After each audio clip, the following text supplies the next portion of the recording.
So welcome to Scale Up with KD, where tech gets simplified.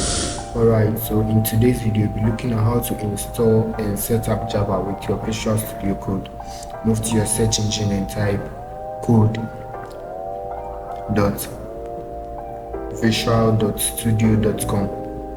Okay, when it opens, you either decide to download Visual Studio Code if you don't have it.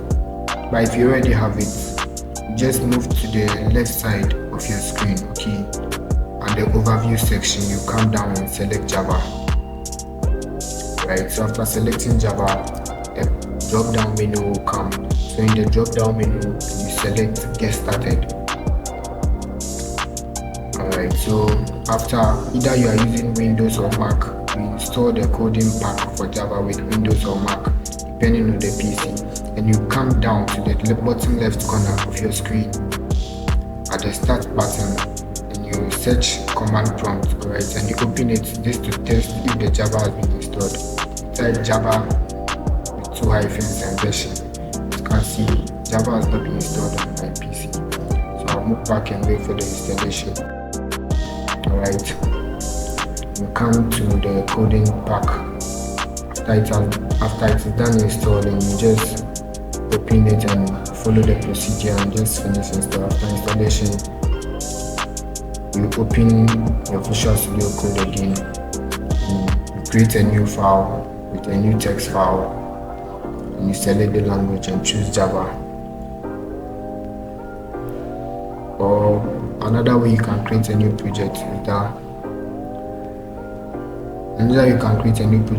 you type Control plus Shift plus P, alright, and you just type Java or anything to reference that you want to do something about Java, alright.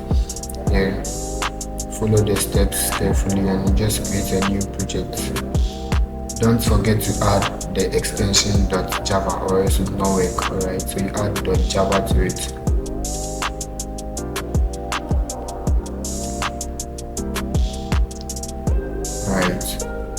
So follow the instructions. You just type the name of the project you just created and press enter.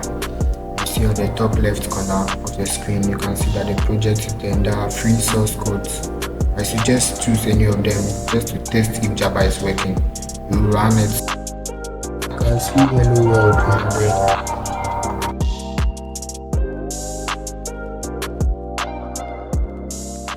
and like and subscribe for more.